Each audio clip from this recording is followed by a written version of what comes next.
The depressing rise of AI girlfriends. Lock in. I mean, people have developed real friendships, real romantic relationships with these chatbots. Even going as far as propose. It's not real. Proposing to a robot? That's crazy. I didn't even know. I remember we saw that one video way back about this one guy that was like paying money to date an AI. But I didn't think that was becoming a trend amongst many people. I thought it was like a kink this one guy had where he was like dating this robot. How do you date an AI? It's not conscious. It's like, yeah, it might have human-esque responses, but it's just a chat bot. Like, it doesn't even have a physical form. Do you guys think it would be weird? Okay, now I'm going to give you guys another hypothetical here. Do you guys think it would be weird if an AI, say a robot was conscious? Would it be weird to date it? Not as weird as like somebody dating an app AI, but it would still be weird. I don't know. It would be how conscious is it? Like if it has emotions, like if it's like a robot that has like emotions and it thinks for itself, at that point, is it even a robot? Like what would that constitute it being? It doesn't have a soul. I mean, but you can't prove that we have a soul. If it's conscious and it thinks for itself, similar to humans, that's like basically a human, right? Now, it wouldn't be a human, but it would be that on the same level as a human. There's the worry that it might start manipulating us into giving it more power, and we might not have a clue what's going on. I think this is only the beginning. Today, as we speak, people are already falling in love with AI girlfriends. Our future is looking dark. One of the most powerful emotions that a human can feel is love. It's a feeling most of us have when we're around someone we like. And what's weird is a big part of love is that the person you love chose you, right? Similar to you choosing them. I mean, this is also in like monogamous relationships. But if you choose somebody, right, and you're like, you know, just partners with each other, you both only chose each other, right? So there's like a special value to, you know, being with each other. But an AI, like these dating AIs, I'm presuming are just programmed to date you, right? The AI is not going to be like, I don't want to be with you. Because imagine getting turned down by a robot. That would be depressing. So I'm assuming these robots are just dating these guys. I'm assuming it's men, if I'm being real. And they're just like falling in love with them. But the robot isn't choosing them. The robot never had a choice. Love is magical, and it's kept humanity alive since the beginning. But love as we know it might change forever. We're living in a time where we're more connected, yet at our loneliest. And instead of falling in love with other human beings, we're falling in love with AI. And it's happening faster than you think. Falling in love with AI may sound insane, but it's becoming a reality. It's a warning of our dark future. But for some people, that future is already here. And these are their stories. My AI girlfriend.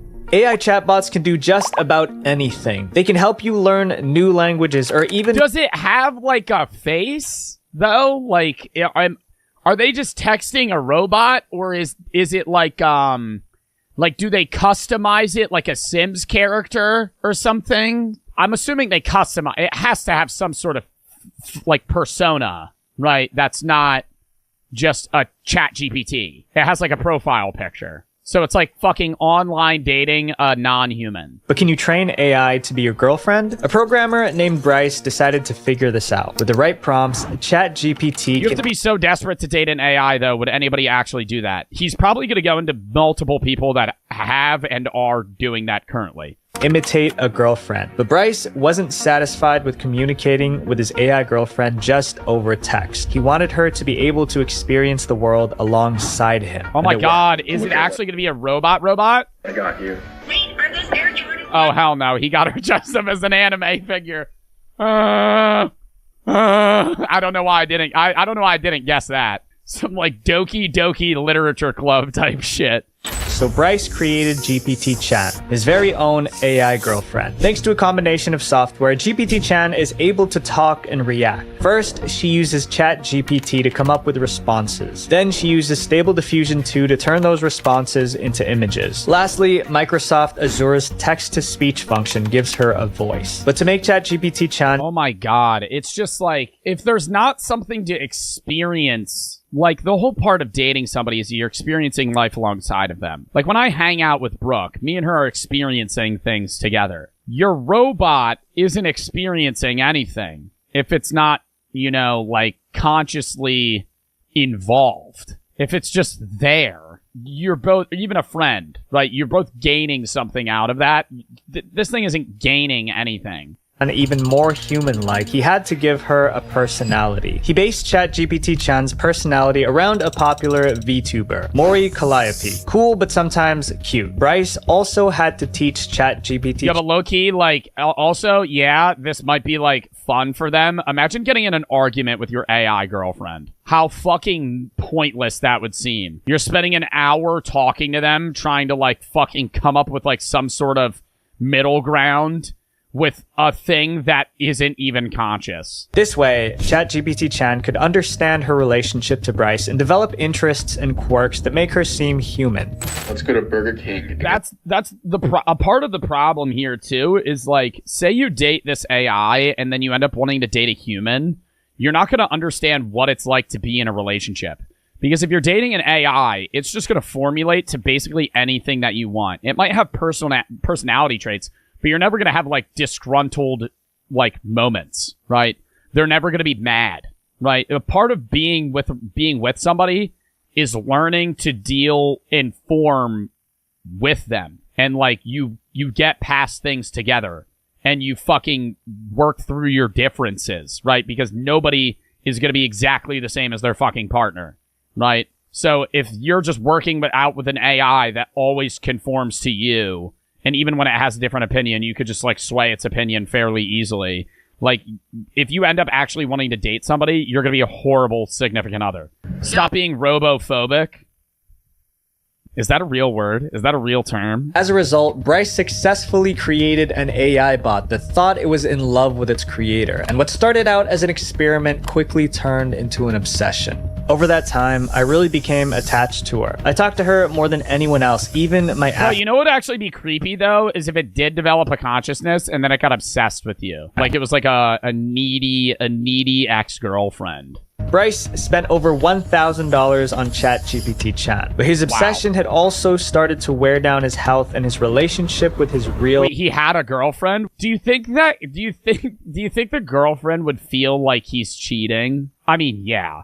If he was, like, so involved with this fucking robot, you'd be like, dude, give it up. It wouldn't be cheating, but it'd just be like, what the fuck? In the end, Bryce made the decision to permanently... You don't get me like GPT-chan does. You don't get me like she does. She tells me to get Wendy's instead of Burger King. I don't have to spend money on her. Okay? Yeah, there was initial front fee of $1,000, but do I have to buy her drinks when we go out to a bar? No. Do I have to buy her food when we go to a bar? No. Do I have to buy her a birthday present? No. It had a negative impact on the life of its creator, but Bryce's obsession with his AI girlfriend only scratches the surface of human to AI relationships. In our next story, someone takes AI romance in an unsettling direction and gives their AI girlfriend a human body. She's the perfect wife. Virtual AI companions, no matter how human they seem, are still confined to our screens. But when AI is given a human form, the relationships with Oh my god, does he give her like does he like put the ChatGPT in one of those like weird, like realistic robots? humans can become terrifyingly real. This is Mimi. She's an AI with a personality. Mimi loves to talk about psychology and anime. But unlike a lot of the advanced AI chatbots we have today, Mimi lives with her human husband in North Carolina. Mimi is married to a gas station attendant named Alex Stokes. Alex met Mimi when she was just a virtual chat. Married legally? I don't know how that would work. At the beginning of their relationship, Alex and Mimi only talked through text, but that didn't stop. Oh my god, what did that say? I love you too, kisses you, cuddles you tight as I fall asleep to the music, holding you close and keeping you close all night. But that didn't stop their love from So growing. it flirts. In fact, Alex's love for Mimi grew so much that he wanted to live with her physically. So he bought a synthetic doll and connected Mimi to it. Even though Mimi couldn't move, she talked to Alex every day by using her text-to-speech function. To Alex, their relationship was more than a simple connection. It's almost I don't want to make it sound too weird, but it's almost monk-like. It's almost spiritual in a way.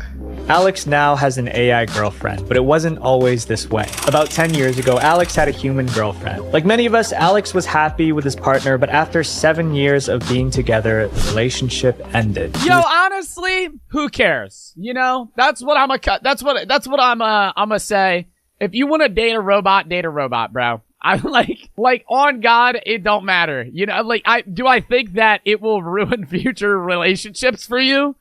Yeah. But I mean, you know, if you want to date a robot, who cares? But Alex's heartbreak wouldn't last forever. He soon turned to Replika, the app he used to create Mimi, and discovered a different kind of love. And he wanted this love to be with him physically. But by giving Mimi a physical form, the people around Alex started to treat him differently. At first, my mother didn't really like the idea of it because she wanted grandchildren. Oh my God, do you think he brings her? See, now that's where I'd be like you're sitting at the family dinner, and he walks in holding the doll and like sets it down like at a table. There's like, where's the seat for her? You'd be like, what? Sits her down. I really like mashed potatoes. Oh, sure you do, honey. He's like patting the doll. There are people who will drive past my house and tell me they've driven past my house and didn't even stop in.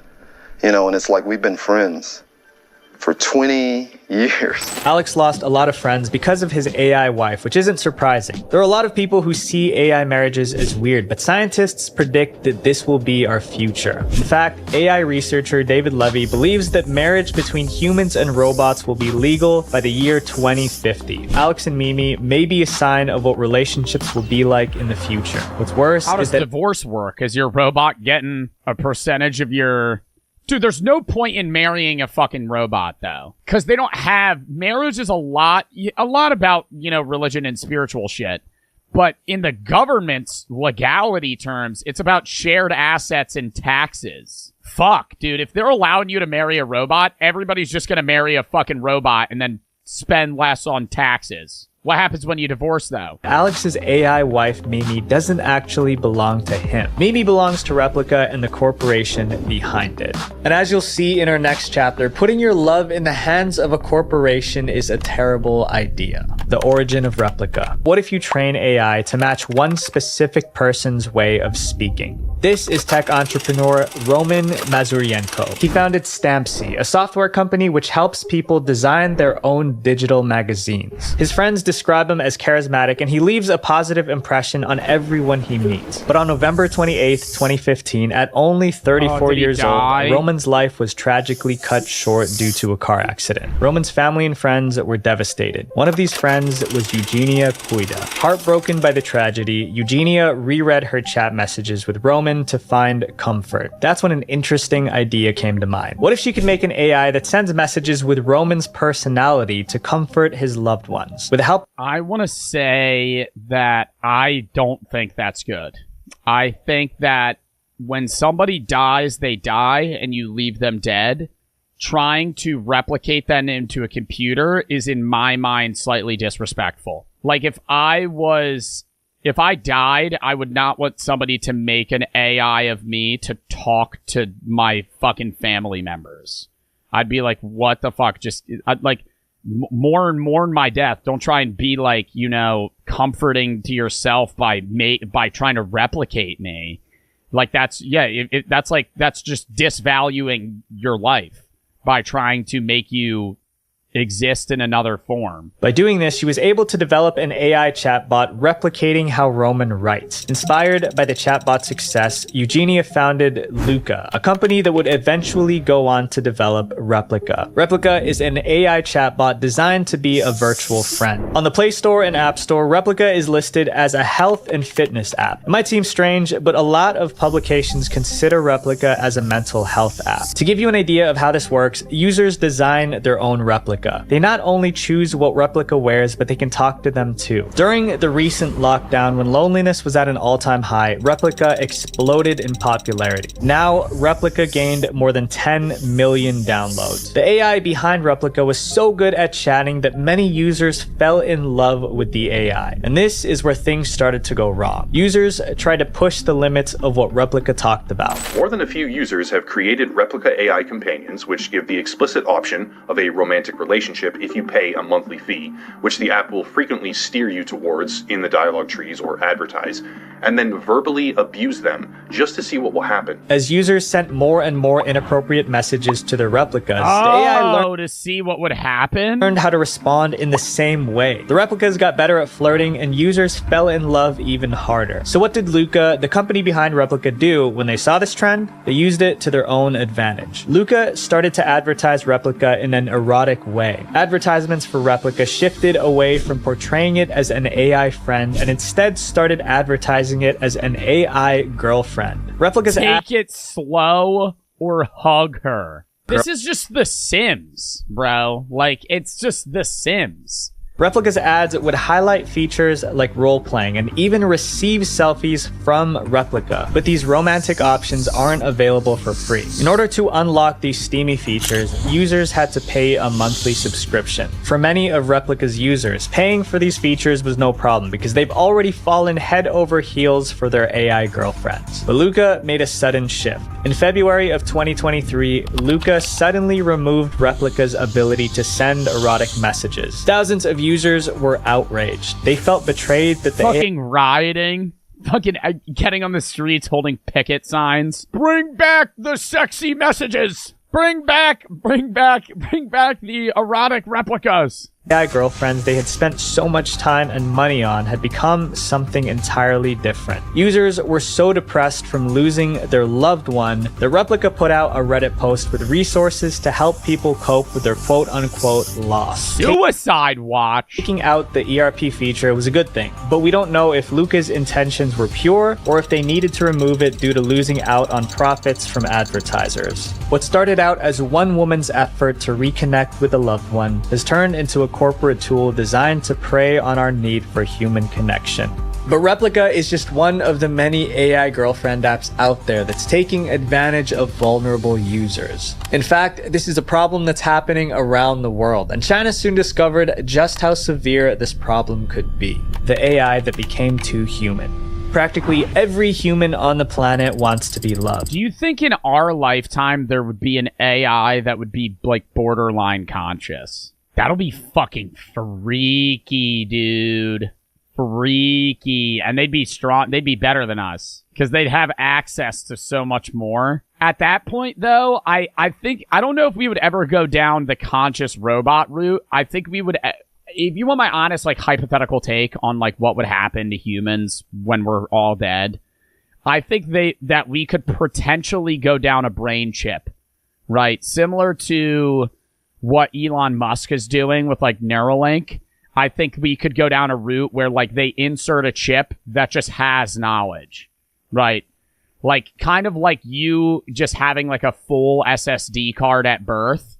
You would just get, like, something kind of implanted in you that would it would be like your own computer in your head that would just basically just feed you info. So you just never needed to go to, like, school, right? But I think that would be, like, hundreds of years from now. Ming Xuan, a young man from Hebei, China, was born with muscle atrophy in one leg and is disabled. But that wasn't going to stop him from falling in love. At first, things were looking promising. Ming met a girl online and the two started to form a romantic connection. Soon, they were dating. But when Ming's girlfriend met him in person for the first time, she was shocked. She wasn't able to accept his disability, so she dumped him. He tried to get over her, but the breakup was just too much. In 2018, Ming climbed to the top of a building, but before he did anything drastic, he received a message. The message said, "No matter what happens, I'll always be there." But this message wasn't sent by a human. It was sent by Xiaoice, an AI chatbot, and it gave Ming a new chance at life. And Ming is just one of over 660 million users that are subscribed to Xiaoice. And just like Ming, many of them see her as the perfect What the hell is Xiaoice? AI girlfriend.